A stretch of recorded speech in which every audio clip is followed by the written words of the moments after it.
اے محبت عجب آثار نمایاں کر دی، اے محبت عجب آثار نمایاں کر دی،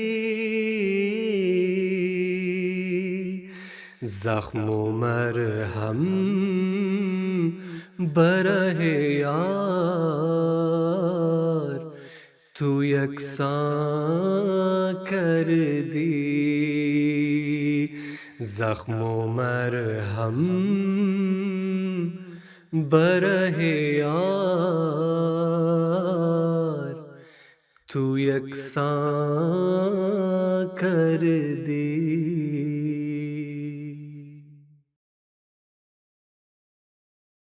الجزائر کے بارے میں نے کہا تھا کہ سب کو بری کر دیا گیا ہے، وہاں ایک کورٹ نے سب کو بری کیا تھا ایک عدالت میں، دوسرے نے بھی معمولی جرمانہ کر کے تقریباً ساروں کو فارغ کر دیا، لیکن اس کے باوجود بھی وہاں ابھی کچھ لوگ ہیں جو اسیر ہیں جیل میں،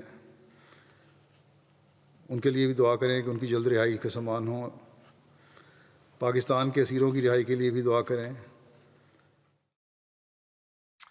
السلام علیکم ورحمۃ اللہ وبرکاتہ۔ ڈاکٹر محمد اقبال، جنہیں تمام پاکستان شاعر مشرق اور مفکر پاکستان کے نام سے جانتا ہے، ان کا شعر ہے کہ یہ دور اپنے ابراہیم کی تلاش میں ہے، صنم کدا ہے جہاں لا الہ الا اللہ۔ یہ کس ابراہیم کی تلاش میں ہے؟ ختم نبوت کا عقیدہ تو ان کے لیے ان کا عقیدہ جو ختم نبوت کا ہے وہ تو تمام دروازے بند کر رہا ہے نبوت کے، اللہ تعالیٰ سے مکالمہ و مکاشفہ کے بھی ہر رستے کو بند کر رہا ہے، تمام جہان صنم کدا ہے۔ تو علاج کیا ہے پھر؟ کسی نے آنا تھا تو کیوں نہیں آیا؟ یا کسی نے آنا بھی ہے کہ نہیں؟ تمام دنیا شرک میں ڈوبی ہوئی ہے اور یہ اس کا اقرار خود کر رہے ہیں۔ گفتگو کا سلسلہ جاری رکھتے ہیں وہیں سے جہاں ہم نے پچھلے پروگرام میں یہاں سے ختم کیا تھا۔ مکرم نصیر حبیب صاحب السلام علیکم۔ جزاک اللہ تشریف لایا۔ یہ بتائیے کہ پاکستان میں جماعت احمدیہ کی مخالفت کا جو کارڈ ہے وہ بڑا ہی کارگر ثابت ہوا ہے۔ جماعت بڑی اچھی ایک اسکیپ گوٹ ہے سب کے لیے، جو کسی کو پولیٹیکل مائلیج دینے کے لیے بڑی آزمودہ ایک نسخہ ہے ان کے لیے، اور ہر ایک کے لیے پالیسی کام کر جاتی ہے۔ بتائیے کہ اس کی طرح کی کوئی اور مثالیں تاریخ میں ملتی ہیں کہ ایسا اسکیپ گوٹ کوئی اور ملا ہو؟ بسم اللہ الرحمن الرحیم، جزاک اللہ۔ دیکھیں، سب سے بڑی مثال تو تاریخ میں آپ دیکھتے ہیں یہ جو پاور پالیٹکس ہے، اس کا جو شاخسانہ ہے، سب سے ایک بہت ہی المناک باب ہے تاریخ کا، حضرت امام حسین رضی اللہ تعالیٰ عنہ کی شہادت جو ہے وہ ایسا واقعہ ہے، دلگداز واقعہ ہے، اور کس طرح وہ ان کو کافر قرار دیا گیا۔ قاضی شرح جس کو حضرت عمر نے مقرر کیا تھا، حضرت علی نے قائم رکھا تھا، اور وہ فتویٰ دیتا ہے اپنے دور کے استبدادی جو لوگ تھے ان کی وجہ سے، فتویٰ دیتا ہے، ایشو کرتا ہے کہ یہ کافر ہیں۔ اور حضرت امام حسین جو ہیں وہ کئی لوگ دیکھ چکے تھے، وہ جب ان کی شہادت کے بعد عبداللہ بن زیاد جو ہے ان کے ہونٹوں پہ اپنی مسواک مار رہا تھا، ساتھ مسواک کرتا جاتا تھا، تو ایک بندے نے اس کا ہاتھ جھٹک دیا اور کہا کہ میں نے خود حضرت صلی اللہ علیہ وسلم کو ان ہونٹوں کو چومتے دیکھا۔ لوگوں پہ مفادات کے ایسے پردے پڑ جاتے ہیں، اور آپ اندازہ کریں کہ حضرت امام حسین بیٹھے ہوئے تھے جب یہ میدان جنگ، تو ایک شخص آیا، اس نے آپ کے سر پہ لاٹھی ماری، اور بڑی تیزی سے خون بہنے لگا۔ آپ نے جلدی سے چادر لپیٹی تاکہ یہ قوم یہ جو ہے بچ جائے اس شکافت سے۔ تو حضرت زینب نے عمر بن سعد کو شرم دلائی اور اس کی آنکھوں میں آنسو آ گئے، کیونکہ اب کیا کر سکتا تھا، قاضی شرح کا فتویٰ تھا۔ تو یہ اس قسم کی باتیں، میں عمر بن سعد کے بارے میں نہیں بتاتا کہ ان کے والد کون تھے، کتنے بڑے صحابی تھے وہ۔ تو بات یہ ہے کہ یہ جو اس طرح کا استبداد ہے، جبر ہے، یہ جب شروع ہو جاتا ہے، کون سا امام ہے جس کو کوڑے نہیں لگے اور جس پر ظلم اور قید و بند کی اسے صحبتیں برداشت نہیں کرنی پڑی؟ امام ابو حنیفہ جیل میں رہے ہیں، امام شافعی جیل میں رہے ہیں، امام مالک کو کوڑے لگے ہیں، حضرت امام احمد بن حنبل کو کوڑے لگے ہیں، 1000 کے قریب ان کو کوڑے مارے گئے ہیں مختلف اوقات میں. اور وہ خود کہتے ہیں، اب ہم جب دیکھتے اپنی حالت، حضرت امام کہتے ہیں کہ وہ میں ایک بار جا رہا تھا، مجھے لے کے جا رہے تھے تو میرے دل میں تھوڑی سی گھبراہٹ ہوئی، تو ایک ڈاکو میرے ساتھ وہ تیزی سے میرے ساتھ، وہ بھی ہتھکڑیاں اسے بھی لگی ہوئی تھیں، زنجیریں اسے بھی تھیں، وہ میرے ساتھ آ کے شامل ہوا اور اس نے کہا امام میں ڈاکو ہوں، میں نے ڈاکہ نہیں چھوڑا، میرے جسم کا کوئی حصہ نہیں جہاں پہ کوڑے نہ لگے ہوں، لیکن آپ خدا کے لیے کھڑے ہوئے ہیں، آپ قائم رہنا. کہنے میری انفیوز کر دی اس نے اسپرٹ میرے اندر. آپ نے بڑے اچھے رنگ میں بیان کیا، کتنے ائمہ کا ذکر کر دیا آپ نے کہ ان سب کے لیے مشکلات کھڑی کی گئیں، لیکن وقت نے یہ بات ثابت کر دی کہ وہ حق پر تھے. دیکھیں وقت گواہی دیتا ہے، تاریخ گواہی دیتی ہے کہ وہ یہ جب وقت گزر جاتا ہے اور پھر آنے والا مورخ جب لکھتا ہے تو پھر ان لوگوں کی، اب ہم سب جانتے ہیں، اب یہ تاریخ کی محراب پر ان کا نام ہمیشہ فروزہ رہے گا.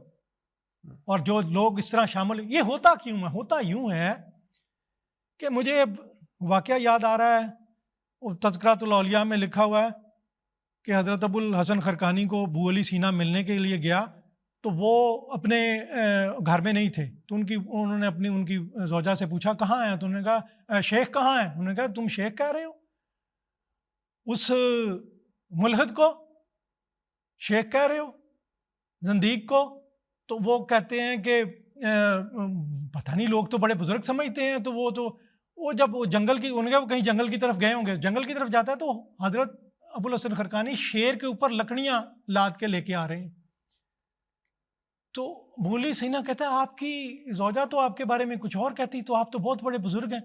وہ فرمانے لگے اگر میں بکری کا بوجھ نہ اٹھا سکوں تو شیر آج میرا بوجھ کیسے اٹھاتا. اور دیکھیں جب آپ مخلوق کے حق ادا نہیں کریں گے آپ کو طاقت نہیں ملے گی، آپ کی طاقت چیلنج ہوگی. اب جب طاقت چیلنج ہوگی تو آپ ایشو ڈیوائڈ کریں گے. اسی طرح بہرحال حکومتوں نے بھی حکومتیں یہ کام کرتی ہیں، انہوں نے بکریاں جو سمجھ لیں کمزور عوام تھے ان کے حقوق ادا نہیں کیے، ان کے حقوق ادا نہیں کرتے تو پھر شیروں سے ڈرتے ہیں، پھر وہ طاقتور حکومتوں سے ڈرتے ہیں، پھر وہ ایشو کو ڈائیورٹ کرتے ہیں، جی ہم بڑے مومن ہیں، جی ہم بڑے نیک لوگ ہیں. جی اب یہ ہوتا ہے. اب ہم ایسا کرتے ہیں کہ اب ہم جاتے ہیں پاکستان کے قیام سے کچھ دیر پہلے کا وقت ہے، اور قائد اعظم کی قیادت میں مسلم لیگ آگے بڑھ رہی ہے اور ایک نئے ملک کا مطالبہ کر رہی ہے، اور جماعت احمدیہ کو مسلم لیگ میں شامل کیا گیا. اور آپ نے پچھلے پروگرام میں بتایا کہ کس طرح جماعت احمدی نے ووٹ بھی دیے، جماعت احمدیہ کے معاند ظفر علی خان کو بھی ووٹ دیے گئے کیونکہ مسلمان سمجھ کے ووٹ دیے گئے. تو پھر یہ اگر جماعت احمدیہ مسلم لیگ کا حصہ تھی اور مسلم لیگ مسلمانوں کی نمائندہ جماعت تھی، تو پھر یہ کیا صورتحال ہے؟ یہ کیسے جماعت احمدیہ کو وہاں قبول کیا گیا کہ مسلمان ہیں اور پھر اس کے بعد غیر مسلم ہو گئے؟ اس کی تاریخ ذرا تھوڑی سی مختصراً بتائیے. دیکھیں میں آپ کو بتاتا ہوں کہ تاریخ میں جب بھی مسلم کمیونٹی پہ کوئی وقت آیا ہے، مسلمان ہندوستان پہ سب سے زیادہ بڑا چیلنج تھا وہ شدی موومنٹ کا تھا. جب انہوں نے دیکھا کہ تحریک خلافت ناکام ہوگی، اس کے بعد انہوں نے سوچا 1924 کے قریب یہ شدی موومنٹ کا آغاز ہو گیا ہے تو کہ بھئی ان کو ضم کر لیں اپنے اندر. اس وقت عبداللہ منہاس صاحب وکیل امرتسر، ایک اخبار تھا اس کے وہ ایڈیٹر تھے، انہوں نے لکھا کہ حضرت صاحب میاں صاحب آپ کہاں ہیں، اس وقت بڑا چیلنج ہے. تو پھر جماعت نے رسپونڈ کیا اور وہ جو ہیں میدان چھوڑ کے بھاگے ہیں، وہ صلح، انہوں نے کہا جی ہم صلح کرتے ہیں، اگر جماعت احمدیہ بھی اپنی کام چھوڑ دے تو ہم بھی یہ کام چھوڑ دیں گے. ہاں پھر کشمیر موومنٹ کا وقت آیا ہے، کشمیر موومنٹ پہ بیٹھے ہوئے ہیں، میٹنگ ہو رہی ہے، تو وہ اس پہ قائد اعظم علامہ اقبال فرماتے ہیں کہ دیکھیں جی ان کے ساتھ تو مہاراجہ کشمیر کے پیچھے تو انگریز جو ہے وائس رائے ہے، تو ہم کیا کر سکتے ہیں.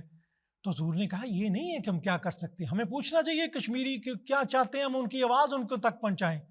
تو پھر وہ کہتے ہیں میاں صاحب آپ ہی اس کو بوجھ سنبھالیں، آپ کے بغیر یہ کام نہیں ہوگا. تو پھر حضور کشمیر کمیٹی کی قیادت سنبھالتے ہیں، اور اس کی وجہ سے وہ ان کے جو مطالبات کشمیریوں کے سنے جاتے ہیں.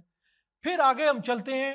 یہ جداگانہ انتخاب کے موقع پہ جماعت نے پوزیشن لی اظہر صاحب نے کہ جداگانہ انتخاب کے بغیر آپ اپنا آئیڈینٹی برقرار نہیں رکھ سکتے, آپ مقابلہ نہیں کر سکتے. جداگانہ کا مطلب بتائیے. سیپریٹ الیکٹڈ, یعنی ہمارے پاس ینگ آڈینس ہے, ہندو اپنے نمائندے منتخب کریں اور مسلمان اپنے نمائندے منتخب کریں, اسے سیپریٹ الیکٹڈ کہتے ہیں. سیٹس جو ہوں گی الوکیٹ ہوں گی. ہاں, مسلمان اپنے سیپریٹ, ہندو اپنا نمائندہ.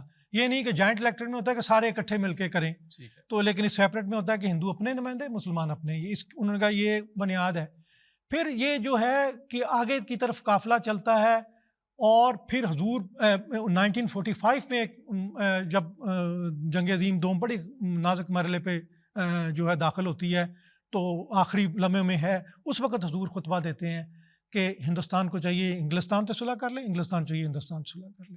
آپ کا میسیج لے کے ظفر اللہ خان صاحب ادھر کامن ویلتھ کی کانفرنس میں آتے ہیں اور میسیج دیتے ہیں کہ دیکھو 25 لاکھ ہندوستانی آپ کی آزادی کے لیے لڑ رہے ہیں اور خود اپنی آزادی سے محروم ہیں. اس کے بعد موومنٹ تیز ہوتی ہے, سرگرمیاں تیز ہوتی ہیں. پھر بڑی نازک موقع پہ جب یہ داخل ہو جاتی ہے, اب کانگریس کی کوشش یہ ہے کہ وہ ایک نیشنلسٹ جماعت ہے, یہ مسلم لیگ فرقہ وارانہ جماعت ہے, اور اس کے ساتھ جمعیت علماء ہند بھی شامل ہو جاتی ہے, احرار جماعت بھی شامل ہو جاتی ہے. مسلم لیگ کو کمزور کہتے ہیں, ان کو انگریزوں کا ایجنٹ کہتے ہیں. اس نازک موقع پہ یہ سردار شوکت حیات کا بھی بیان ہے کہ مجھے قائد اعظم نے بھیجا مولانا مودودی صاحب کے پاس اور امام جماعت احمدیہ کے پاس. تو کہتے ہیں میں جب امام جماعت احمدیہ کے پاس گیا تو انہیں یہ بات بتائی کہ قائد اعظم نے کہا کہ دعا بھی کریں, دعا بھی کریں. انہوں نے کہا جی دعا تو کر ہی رہے ہیں, دعا یہ ہے کہ ہمارا ہر بندہ جو ہے مسلم لیگ کو ووٹ دے گا. اور کہتے ہیں جب مولانا مودودی صاحب کے پاس گئے تو ان کو ایک میسیج دیا تو کہنے لگے لا حول ولا قوت الا باللہ, نہ پاکستان کے لیے میں کیسے دعا کر سکتا ہوں.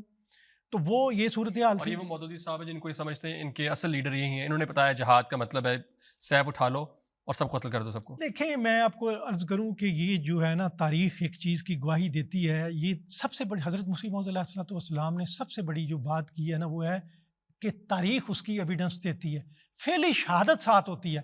الہام وہ صحیح ہوتا ہے جس کے ساتھ فعلی شہادت ہو, اور تفسیر بھی وہی صحیح ہوگی جس کے ساتھ فعلی شہادت ہوگی. جو منطق سے دیکھیں وہ جو امام احمد رضا بریلوی صاحب زمین کو ساکن سمجھتے تھے. قرآن پاک کی جو انہوں نے تفسیریں کی ہوئی ہیں اس میں انہوں نے کہا زمین ساکن ہے, لیکن فعلی شہادت نہیں دے رہی ان کے اس فہم کو. اسی طرح یہ جو فہم تھا کہ جی تلوار, مولانا مودودی صاحب یہ سمجھتے تھے کہ جب حضرت صلی اللہ علیہ وسلم نے تبلیغ کی ہے, لیکن جب وہ یہ تبلیغ کے ذریعے سے نہیں کام چلا تو جب تلوار اٹھائی ہے تو دلوں کا زنگ اترنے لگا. وہ سمجھتے تھے تلوار دلوں کا زنگ, ان کی قوت قدسی نے کام نہیں دکھایا, تلوار نے کام دکھایا ہے. تو یہ دیکھیں تلوار, لیکن جب انہوں نے سوچا, مولانا مودودی سمجھتے تھے 10 سال کے اندر اندر دوبارہ انقلاب ہم پر کر دیں گے اسی طرح تلوار اٹھا کے قبضہ کر کے اقتدار پہ, لیکن آج تک کوئی مسئلہ نہیں حل ہوا. فعلی شہادت کیا کہہ رہی ہے, فعلی شہادت ناکام. کیا وجہ ہے کہ پھر احرار پارٹی اور یہ سب لوگ جو ہیں یہ پاکستانی خلاف تھے کانگریس کے حق میں؟ کیوں, ایک دو جملوں بتائیے کیا وجہ کیا تھی کہ یہ خلاف تھے اتنے پاکستان کے, کیا ان کو نقصان تھا پاکستان میں شامل؟ دیکھیں نیتوں کا حال تو اللہ جانتا ہے, دل کے حال تو اللہ جانتا ہے. میں سمجھتا ہوں یہ تحریک خلافت کے دور میں پہلی بار سر سید نے علماء کو سیاست سے باہر نکال دیا تھا. تحریک خلافت کے دوران مولانا محمد علی جوہر انہیں لے کے آئے ہیں, اور ان کو جب پتہ چلا کہ یہاں تو جی بڑے, تو اب ان کو ان کی فہم پولیٹیکل سائنس اسی طرح ہی سائنس ہے, پولیٹیکل جو پالیٹکس ہے اسی طرح ہی سائنس ہے جیسے میڈیکل سائنس ہے. اب کوئی عالم جو ہے وہ کیا علاج کسی کا کر سکتا ہے, کوئی آپریشن کر سکتا ہے, وہ علماء حضرات خود جا کے ڈاکٹروں سے آپریشن کرواتے ہیں.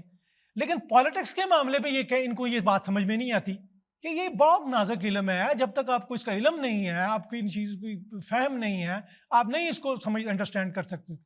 لیکن یہ سمجھتے تھے نہیں ہمیں دنیا کے لیکن ان کو طاقت کی بھوک ہے صرف, بس یہ یعنی یہ جو وہم ہے, یہ تو آپ کو یہ پتہ ہی نہیں ہے کیا ٹرمینالوجی ہے, کیا اکنامکس ہے, کیا حالات ہیں, ان چیزوں کی آپ پر نظر ہی نہیں ہے, تو آپ کو کیا مطلب پتہ چلے گا. تو یہ تو باقاعدہ ایک سائنس ہے. اچھا یہ بتائیے, اب ہم آگے چلتے ہیں. اب پاکستان بن جاتا ہے اور اس کے بعد 53 کے سے پہلے بھی ایک وقت ہے ہسٹری پاکستان کی, 53 کا زمانہ بھی آتا ہے اور ان کو بڑی اچھی خاصی مار پڑتی ہے مولویوں کو. مارشل لا لگتا ہے 2-2.5 مہینے کا مارشل لا ہے لاہور کا, اور اس کے بعد بہرحال 2 لوگوں کو, ان کے لیڈروں کو سزائے موت بھی رہتی ہے, جو پھر عمر قید میں تبدیل ہو جاتی ہے, پھر بعد میں بہرحال چھوڑ دیا جاتا ہے. لیکن سوال ہے کہ اس کے بعد پھر ان کو یہ احرار جماعت جو ہے اس کو پشت پناہی حاصل ہے بعضوں کی بیک گراؤنڈ میں، پھر آگے ختم نبوت کی تحریک آ جاتی ہے. وجہ کیا ہے؟ ان کو بظاہر اسٹریٹ پاور ان کے پاس ہے، مطلب بظاہر ان کے کوئی جنازوں پہ جنازے کوئی جس کے جنازہ بھی ہوگا، میں لوگ سمجھ جائیں گے کیا باتیں کر رہا ہوں، بڑے بڑے لوگ آ جائیں گے، لاکھوں کی تعداد میں لوگ. لیکن جب یہ الیکشن میں ایسا لیتے ہیں، ہمیشہ ہارتے آئے ہیں پاکستان میں، ہمیشہ ان کو اپنا مقصد حاصل نہیں ہوا. کیا وجہ ہے؟ یہ کنفیوژن کہاں ہے اس قسم کی؟ دیکھیں بات یہ ہے کہ جو پاکستان کے عوام ہیں ان کو یہ ان میں ایک سینس ہے، اس میں یعنی یہ پولیٹیکل سینس ہے. اب تو اس وجہ یہ ہے کہ ایک ایسا ماحول پیدا کر دیا گیا جہاں کہ ان کی جو رائے ہے نا وہ صحیح طرح جو ہے ظاہر نہیں ہوتی. کوئی ایسا کوئی ڈائنامکس ہے، ان کو پتہ ہے کون کیا کس طرح مسئلہ حل ہونا ہے، کس نے ہمارا مسئلہ حل کرنا ہے، کس کے ذریعے ہونا ہے، کس کو پتہ ہے کس کو نہیں پتہ، ان کو اس علم ہے. لیکن افسوس ہے کہ ان کی جو رائے ہے وہ ظاہر نہیں ہو سکتی اس میں، کیونکہ ایسی رکاوٹیں ایسی چیزیں کھڑی کر دی گئی ہیں درمیان میں کہ وہ ان کی رائے جو ہے وہ اثر انداز نہیں ہو سکتی رزلٹ کے اوپر. تو کیا لوگوں کو پتہ ہے کہ اگر یہ مولوی پاور میں آئے گا تو ملک کا بیڑا غرق کر دے گا مزید؟ دیکھیں آپ پتہ ہے ان کو دیکھیں ایک چیز، مجھے اگر ڈرائیونگ نہیں آتی، مجھے ڈرائیونگ پہ سیٹ پہ آپ بٹھا دیں، کیا ہوگا؟ ڈیزاسٹر ہوگا. تو اس طرح اگر ان کو کریں گے، اور ہوئے ہیں ڈیزاسٹر ہوئے ہیں، سارے کام خراب ہوئے ہیں. لوگ جو برسر اقتدار طبقے ہیں، جو طاقتور طبقے ہیں، وہ جانتے ہیں، وہ ان کو استعمال تو ضرور کرتے ہیں اپنے مطلب کے لیے، کسی لمحے کے لیے، یا لوگوں کی آپ دیکھیں 71 میں بھٹو صاحب آئے ہیں، 74 میں فساد ہوئے ہیں. کیوں؟ وہ ایک نعرے لے کے آئے تھے، خواب لے کے آئے تھے. 74 تک جب لوگوں کو پتہ چلا وہ تو پورے نہیں ہوئے، تو پھر ایک ڈائیورٹ کی جاتی، میں تو بڑا مومن ہوں، میں تو بڑا نیک ہوں. تو یہ اس طرح کی. پھر 77 میں مارشل لا لگا ہے ضیاء الحق کا، اور اس کے بعد 84 میں یہ آرڈیننس آتا ہے. کیوں؟ وہ جب ڈیموکریسی کی بحالی کی موومنٹ چلتی ہے اور زور پڑتا ہے تو بندہ کوشش کرتا ہے کہ مذہب کے پیچھے جا کے چھپے. یہ کوئی ایسی نئی بات نہیں ہے. یہ عباسی دور میں بھی جب مامون رشید اور ہارون رشید کے دور میں یہ چیزیں آ رہی تھیں، انہوں نے بھی ایک امام محمد بن حنبل کو کیوں کوڑے لگے تھے؟ اس وجہ سے کہ بھئی وہ چاہتے تھے وہ مسئلہ کھڑا کیا جائے خلق قرآن کا، قرآن مخلوق ہے، یہ بھئی سارے مانو قرآن مخلوق ہے، اشری متزل کی بات کر رہے ہیں جو نہیں مان ثابت کرو. جب بغداد تباہ ہونے سے ذرا پہلے ایک شہزادہ ابوبکر نام تھا، اس نے شیعوں کے محلے لوٹنے شروع کر دیے، ظلم شروع کر دیا، تاکہ ثابت کریں کہ اپنی وہ اچھا. اس طرف عیاشیوں کے لیے کتاب الحیل ایک لکھی جاتی ہے جس میں بتائی جاتی ہے کس طرح آپ شریعت کی پابندیوں کو نرم کر کے کر سکتے ہیں، عیاشیاں کر سکتے ہیں، اور اس میں آپ کر سکتے ہیں. اور ساتھ ساتھ یہ ثابت کرنے کے لیے مومن بھی بہت ہیں، وہ کسی غریب کو پکڑ کے، کسی مظلوم کو پکڑ کے، اس کو نشانہ بنا کے کتھارسس نکالتے ہیں لوگوں کا، اور بتاتے ہیں کہ ہم بڑے مومن ہیں، بڑے نیک لوگ ہیں. اور اس کا فائدہ کچھ نہیں ہوتا، نہ کوئی تاریخ میں کبھی ہوا ہے، ابھی بھی اس طرح ہم دیکھتے ہیں کسی کو فائدہ ہوا. وہی بھٹو صاحب اسی مذہبی منافع ان کی خلاف موومنٹ چلی، وہ جناب انہوں نے ایک تحریک بحالی جمہوریت کے انداز میں نظام مصطفیٰ کی تحریک چلی، اور حالانکہ وہ اپنی طرف سے تو بہت بڑے پکے سے، انہوں نے تو 90 سالہ مسئلہ حل کیا ہوا تھا، تو لیکن کوئی فائدہ ہوا ان کو نہیں. لیکن نظر جو آتا ہے وہ اس طرح ہے کہ جب جماعت احمدیہ ایک چیز بن گئی کہ جب یہ بہترین ایکسکیوز ہے ان کے لیے، بہترین یہ بہانہ ہے کہ جب کبھی ان کو کوئی لیجیٹیمیسی نہیں ملتی تو جماعت احمدیہ کے نام لے لیتے ہیں. 53 کے بعد پھر دوبارہ سے ان کو بہرحال آہستہ طاقت آئی، 70 کی دہائی میں شروع ہوئی، 74 کا زمانہ آیا جب بھٹو نے غیر مسلم قرار دے دیا، لیکن عملی طور پہ اتنی بڑی بات نہیں تھی وہ. 84 میں جب جماعت احمدیہ کے خلاف آرڈیننس پاس ہو گیا، اور مزید بڑھ گئی بات کہ اب تو ہر طرح کے شاعر جماعت اس میں مطلب وہ استعمال نہیں کر سکتی، کلمہ پہ پابندی تھی، اذانوں پہ پابندی تھی، غرض کی ہر چیز میں جو اس مسلمان کرتے ہیں. تو بات یہ کہ ان کے پاس چونکہ آہستہ آہستہ ان کو اور بہانے چاہیے ہوتے ہیں، مزید قدغنیں لگانے کی ضرورت پڑ جاتی ہے ان لوگوں کو. تو اس کی حد کہاں ہے؟ مطلب حد تو حد کوئی نہیں، ڈیزاسٹر ہے. ان دا اینڈ دیکھیں بغداد جو تھا، وہ بغداد تباہ ہوا ہے نا، کوشش کر رہے تھے شیعوں کے محلے لوٹے جا رہے ہیں. آج کبھی دیکھیں پاکستان میں شیعوں کے ساتھ کیا ہو رہا ہے، اس طرح کی وہ بھی اس طرح ہوا. پھر منگولوں کو آ کے حملہ کروا دیا، منگول انہوں نے انوائٹ کیا. اچھا بات یہ ہے کہ اس وقت کسی بزرگ کو کہا، وہ جو تھے اس وقت انہوں نے حکمران، اس نے کہ دعا کریں، انہوں نے کہا میں تو یہی جو ہے نا آواز سننا ہوں اللہ تعالیٰ کی، یا ایھا الکفار اقتلوا فجار، کافروں فاجروں کو قتل کرو. تو وہ بات یہ ہے کہ یہ جو چیزیں جو اس طرح کی نہ ڈیزاسٹر ہوتا ہے. لیکن اب بھی تو ایسی ہو رہی دنیا میں اب بھی مسلمانوں کو مار پڑ رہی ہے. دیکھیں وہ تو ماضی تو بال ہسٹری ریپیٹ کر رہی ہے اپنے آپ. دیکھیں کیوں پڑ رہی ہے. اللہ تعالیٰ باقی قومیں ساؤتھ کوریا تک آگے نکل گیا, چائنا نکل گیا, فلانا نکل گیا, دنیا ترقی کر گئی, مسلمانوں کو کیوں برا حال ہے؟ کیوں مسلمان کوئی قوم کوئی ایسی قابل ذکر قوم نہیں ہے؟ کیوں کوئی 5ویں سپر پاوروں میں کوئی شامل ہوتا ہے ان میں؟ کیوں نہیں ہوتا؟ جو خدا ان پر اتمام حجت ہو چکی ہے. ان کا کام تھا دین کے لیے, ان کا کام تھا دین کو, جو دین اسلام کو پھیلانے کا, تبلیغ کرنے کا کام تھا. یہ ان کو فریضہ سر انجام دیا گیا تھا, بہترین طریقے سے یہ کرتے کام.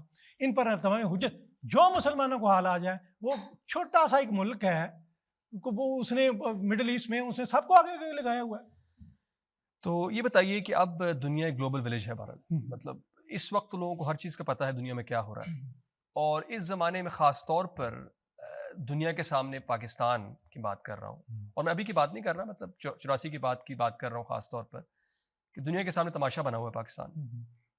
کسی لحاظ سے بھی کوئی بات نظر نہیں آتی کہ پاکستانی اس پر فخر کرے کہ جی ہمارا ملک دنیا میں کوئی نام پیدا کر رہا ہے کسی بات میں. تو عوام کیا دیکھ رہی ہے؟ گزشتہ 46 سال ہو چکے ہیں, 74 کو. عوام کو کیا حاصل ہوا, یا ان حکمرانوں کو کیا حاصل ہو گیا؟ جو مثلا بھٹو آیا, ضیاء آیا, اس سے پہلے بھی لوگ آتے رہے, دولتانہ کی بات کی آپ نے, پنجاب کی حکومت کی.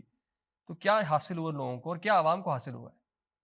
اس میں دیکھیں, میں یہ ان کو اس کا علاج یہ ہے, دیکھیں یہ جو اس کو نا ڈائیورٹ, ان کو یہی ہے کہ ڈائیورٹ کرنے کی کوشش نہ کریں اس مسئلے کو. تو اس کو مطلب ہے کہ سمجھیں بات کو. اس میں مجھے یاد آ رہا ہے جنوری 1945 میں حضرت مسلم رضی اللہ تعالیٰ عنہ کا ایک خطبہ تھا, جس میں آپ ارشاد فرماتے ہیں کہ ہمارا کسی سے جھگڑا نہیں ہے کوئی بھی. ہم نہ ہندوؤں سے, نہ ہندو محاسبہ سے, نہ کانگریس سے, نہ مسلم لیگ سے, نہ احرار سے, نہ یہ جو ہے جمعیت علماء ہند, کسی سے ہمارا کوئی جھگڑا نہیں ہے. ہم جو چاہتے ہیں کہ دنیا میں امن اور صلح ہو, ہمیں صرف خدا اور اس کی مخلوق کی خدمت کے لیے چھوڑ دو. ہم نہیں, ہمارا کوئی لینا دینا اس کے ساتھ نہیں ہے. دیکھیں دنیا اس وقت بن رہی ہے گلوبل ولیج. جو فزیکل یا مٹیریل جو انفراسٹرکچر ہے وہ تخلیق ہو چکا ہے, لیکن لوگوں کے دل پھٹے ہوئے ہیں. اور جب تک یہ اسپرچل انفراسٹرکچر نہیں بنتا, لوگ اکٹھے نہیں ہو گئے. حضور نے بھی ارشاد فرمایا جنگوں کے خطرے ہیں, اور اس کا سب سے بڑی دیکھیں ادھر موومنٹ امریکہ میں چل رہی ہے جی, یہ ہے وہ ہے. تو یہ بات یہ ہے کہ جب تک ہم لوگوں کو جوڑتے نہیں ہیں, لوگوں کے دل نہیں جوڑتے. نہیں, لیکن بظاہر تو وہ کہہ رہے ہیں اسپریچول کام کر رہے ہیں, انہوں نے تو قانون سازی بھی کر دی اسلام کی دفاع میں. تو پھر اسپریچول اسٹرینتھ کہاں سے آئے گی؟ کس کی بات کر رہے ہیں ہم یہاں؟ دیکھیں کیا یعنی نبی کے کام کیا ہوتے ہیں, کہ وہ کیا کہتا ہے, وہ یعلم الکتاب والحکمت اور یزکیہم, کہ وہ علم بھی سکھاتا ہے, کتاب بھی کرتا ہے, تلاوت یاد بھی, اور یزکی بھی. اور تزکیہ کس نے کرنا ہے؟ آپ قانون بنا دیا آپ نے, تزکیے والا رول جو ہے کون ادا کرے گا؟ اور جو یہ جو جس نے خود کسی کے پاس کوئی چیز نہیں ہے, اگر میرے پاس پیسے نہیں, میں دوسرے کو نہیں دے سکتا. جہاں زمانہ صنم قدا ہے, ہاں, تو پھر تزکیے کے بغیر کیسے کام ہو سکتا ہے؟ وہ میں سمجھتا یہ مجھے یاد آتی ہے اسلام کا مسئلہ جو ویسٹ کے مقام کے ساتھ ہے اسلام کا. وہ ٹائنبی نے ایک مشہور ہسٹورین ہے, اس نے لکھا ہے thus Islam facing the West with her back to wall. This time odds are more heavily against her. Even the most critical time of crusade for the modern West is superior to her, not only arms but in the technique of economic life, but above all in spiritual culture. یعنی morality دیکھیں, جس کی economy اس کی strong ہے, جس کی morality strong ہے. لیکن علم بغیر عمل کے اور وائس ورسا فائدہ کوئی نہیں. فوج اس کی اسٹرانگ ہے جس کی اکانومی اسٹرانگ ہے, اور اکانومی اس کی اسٹرانگ ہے جس کی morality اسٹرانگ ہے. یہ ایک چیز ہے. اگر آپ morality کے بغیر آپ کی اکانومی نہیں بن سکتی, اور اکانومی کے بغیر آپ کی فوج نہیں بن سکتی. تو یہ ایک پورا ایک سائنس ہے, کوئی ایسی چیز ہے نہیں. بہت شکریہ. ناظرین, ہم دیکھ رہے ہیں کہ زخم لگانے والے بھی وہی ہیں, اور جن کو زخم لگایا جا رہا ہے وہ وہاں موجود ہیں. مگر سوال یہ ہے کہ وہ کیا چیز ہے جو ان احمدیوں کے زخموں پر مرہم رکھتی ہے؟ یہ جماعت احمدیہ کی صبر و صلات کی تعلیم ہے. یہ جماعت احمدیہ پر خلافت احمدیہ کی نعمت ہے, نعمت عظمیٰ ہے, جو جماعت احمدیہ کی رہنمائی کر رہی ہے, اور گزشتہ 112 سال سے کر رہی ہے خدا کے فضل سے. پھر ایک 210 سے زیادہ ممالک میں جماعت احمدیہ قائم ہو چکی ہے. ان سب باتوں کے باوجود 70 سے زیادہ زبانوں میں جماعت احمدیہ نے قرآن کریم کا ترجمہ کیا ہے۔ من حیث الجماعت کون یہ کام کر رہے ہیں؟ ہر ملک کے جہاں احمدی شہری ہیں، وفادار شہری ہیں۔ جو فعلی شہادت کی بات ہے وہ کس کے حق میں جا رہی ہے؟ میں نے آج حضرت مسیح السلام کے 2 شعر، بانی جماعت احمدیہ کے 2 شعروں کو نظر سے گزرے اور خواہش پیدا ہوئی کہ میں یہ 2 شعر پڑھوں یہاں پر۔ کس بہرے کسے سر ندے حد جان افشاند، عشق است کے این کار بسد صدق کے کناند، عشق است کے در آتش سوزاں بنشاند، عشق است کے بر خاک مذلت پلٹاند۔ کوئی کسی کے لیے نہ سر دیتا ہے نہ جان چھڑکتا ہے، یہ عشق ہی ہے جو مکمل اخلاص اور صدق و صفا سے عمل کرواتا ہے، یہ عشق ہی ہے جو جلتی آگ پر بٹھاتا ہے، یہ عشق ہی ہے جو ذات کو قبول، جو ذلت کو قبول کرتے ہوئے خاک پر لوٹاتا ہے۔ زخم و مرہم برہ یار کے دوسرے پروگرام کا وقت ختم ہوتا ہے اور اس سوچ کے ساتھ ختم ہوتا ہے کہ یہ زخم جو ہمیں لگائے جا رہے ہیں، مرہم خدا تعالیٰ کی ذات ہے۔ ہمیں کوئی خوف نہیں، اگر خوف ہے تو اس ایک ذات کا کہ وہ ہم سے ناراض نہ ہو جائے۔ خدا کرے کہ ہم خلافت احمدیہ کے نقش قدم پر چلتے ہوئے، آپ کے اشاروں پر عمل کرتے ہوئے، صبر و صلات کی تعلیم پر قائم رہتے ہوئے تمام دنیا میں اسلام کا جھنڈا قائم کر دیں۔ انشاءاللہ اگلے ہفتے پھر ملاقات ہوگی تیسرے پروگرام میں۔ السلام علیکم ورحمۃ اللہ وبرکاتہ۔ یقیناً اس کی مدد آتی ہے اور ضرور آتی ہے، اور اس وقت پھر ان دنیا داروں اور اپنے زوم میں طاقت اور ثروت رکھنے والے جو لوگ ہیں، ان کی پھر خاک بھی نظر نہیں آتی جب اللہ تعالیٰ کی مدد اور نصرت آتی ہے۔ اے محبت عجب آثار نمایاں کر دی، اے محبت عجب آثار نمایاں کر دی، زخم و مرہم برہ یار تو یکساں کر دی، زخم و مرہم برہ یار تو یکساں کر دی۔